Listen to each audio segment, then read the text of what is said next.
بسم اللہ الرحمن الرحیم والصلاة والسلام علی رسولہ الکریم وعلی آلہ وصحبہ اجمعین۔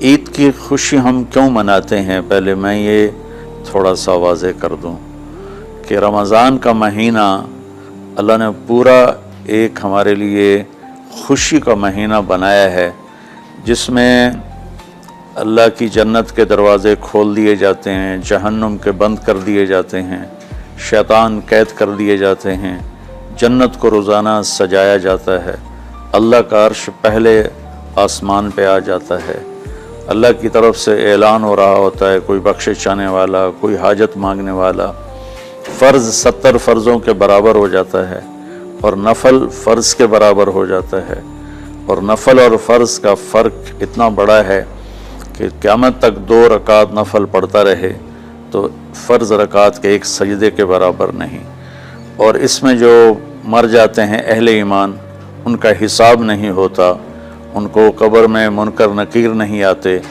اللہ تعالیٰ ان کو معاف فرما دیتا ہے۔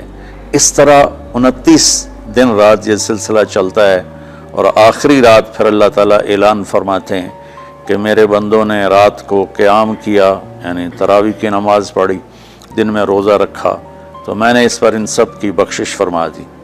تو اس خوشی میں پھر ہم سب مل کر اللہ کی بارگاہ میں شکرانے کے مل کر 2 نفل ادا کرتے ہیں اور اللہ کا شکر ادا کرتے ہیں کہ یا اللہ تیرا شکر ہے، تو نے ہمارے گناہوں کو معاف فرمایا، جہنم کو ہم پہ حرام کیا، جنت کو ہم پہ واجب کیا۔ اصل تو عید کی خوشی کی یہ وجہ ہے۔ باقی جو اداسیاں ہیں، ڈپریشنیں ہیں، اس کی وجہ آپس کی محبتوں کا کم ہو جانا ہے، اور دنیا کی ایسی دوڑ جس نے اپنے آپ کو بھی بھلا دیا ہے، اور آپس کی نفرتیں ہیں اور آپس کے بغض حسد ہیں، ان منفی جذبوں نے ہماری خوشیوں کو دھندلا دیا ہے، ورنہ رمضان کا ہر لمحہ خوشی کے لیے ہے اور عید اس کی بھیک ہے، اور پوری زندگی اللہ راضی ہو رہا ہو تو خوشی ہی خوشی ہے۔ ہمیں اپنے ملک سے، اپنی نسل سے آپس کی نفرتیں، حسد، بغض یہ مٹانے ہوں گے، تب جا کر ہمیں حقیقی خوشیاں حاصل ہوں گی۔ آپ عید کے لیے غسل فرماتے تھے اور اپنے کپڑوں میں سے اچھے کپڑے منتخب فرماتے تھے، اور فجر کی نماز کے بعد آپ اشراق نہیں پڑھتے تھے اس دن، باقی آپ کی ساری زندگی کا معمول تھا کہ فجر کے بعد آپ اشراق پڑھتے تھے، لیکن اس دن آپ اشراق نہیں پڑھتے تھے، غسل فرما کے پھر کچھ کھا کے، کوئی میٹھی چیز، کھجور ہی عام طور پر ہوتی تھی، کھجور کھا کے پھر آپ عیدگاہ کی طرف تشریف لے جاتے تھے، اور پہلے نماز پڑھاتے تھے، پھر خطبہ ہوتا تھا، اور اس کے بعد جس راستے سے آپ جاتے تھے اس راستے کو چھوڑ کر پھر اور راستے سے گھر واپس آتے تھے، پھر وفود سے ملاقات کرتے تھے، سرداروں سے، صحابہ سے ملاقات کرتے تھے، اس میں کچھ کھانوں کا اہتمام بھی ہوتا تھا۔ اس طرح ایک عام روٹین کی عید ہوتی تھی آپ کی، ملاقاتیں کرنا، کھانوں میں جانا اور اچھے کپڑے پہننا، سب کو خوشی سے ملنا، یہ عید الفطر پر آپ کا یہ معمول تھا۔ اسلام جاوید بھائی 2 چیزوں کا مجموعہ ہے، ایک اللہ کا حق ہے جو عبادات کی شکل میں ہے، اور ایک اللہ کے بندوں کا حق ہے جو اخلاقیات اور معاملات اور معاشرت کی شکل میں ہے۔ یہ دونوں کمپلسری پیپر ہیں، دونوں لازمی پیپر ہیں، ان دونوں میں پاس ہونا ضروری ہے۔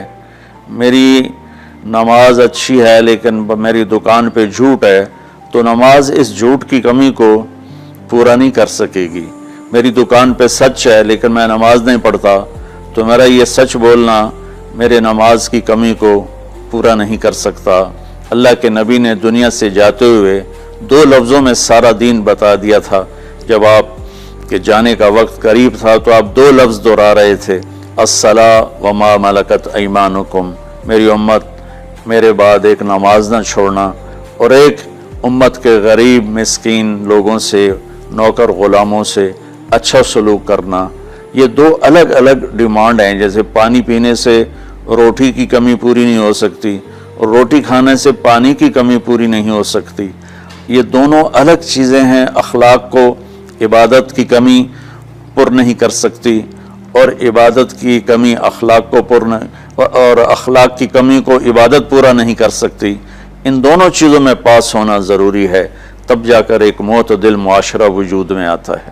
پوری امت اس چیز کا شکار ہے، چونکہ جب بددیانتی اور جھوٹ اور ظلم عام ہو جاتا ہے تو پھر اس میں پورا معاشرہ ہی گناہگار اور مجرم بن جاتا ہے، صرف حکمرانوں کی بات نہیں رہتی۔ یہ تو ایک سوال کا جواب موسیٰ علیہ السلام کو اللہ نے دیا کہ اللہ تعالیٰ سے انہوں نے پوچھا، یا اللہ جب آپ راضی ہوتے ہیں تو اس کی کیا نشانی ہے؟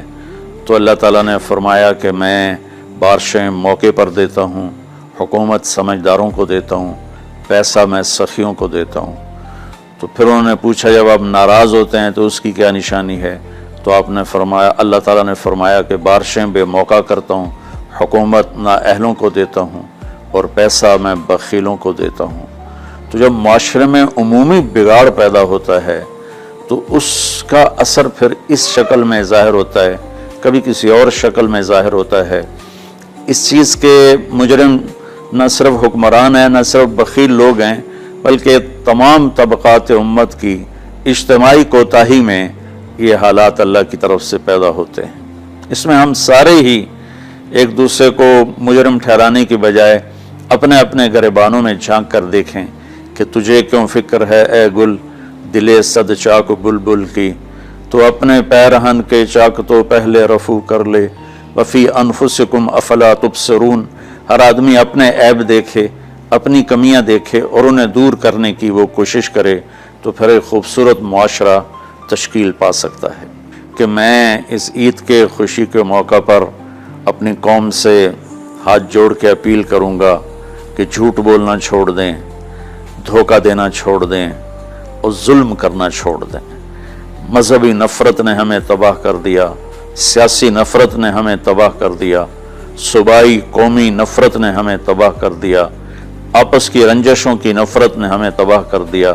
میں ساری قوم کے سامنے جھولی پھیلا کر چاروں صوبوں کے رہنے والوں سے اور ہر مکتب فکر سے متعلق اہل ایمان سے یہ درخواست کرتا ہوں کہ آئیں ہم سچائی کو اپنا ساتھی بنائیں اور دیانتداری سے اپنے آپ کو آراستہ کریں اور انصاف کا ساتھ دیں، نہ ظالم بنیں نہ ظالم کا ساتھ دیں۔ ایک حدیث سنا کے بات ختم کرتے ہیں۔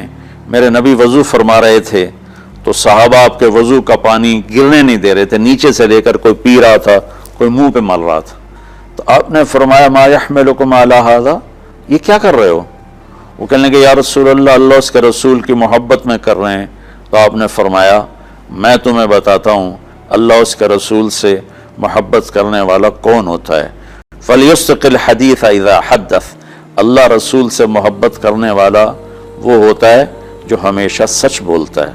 فَلْيُؤَدِّ الْأَمَانَةَ إِذَا تُؤْمِنَ، جو ہمیشہ امانت داری سے کام لیتا ہے، کبھی دھوکہ فراڈ نہیں کرتا۔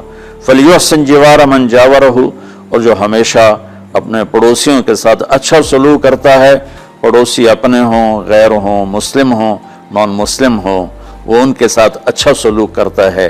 یہ تین نشانیاں ہیں عشق رسول کی۔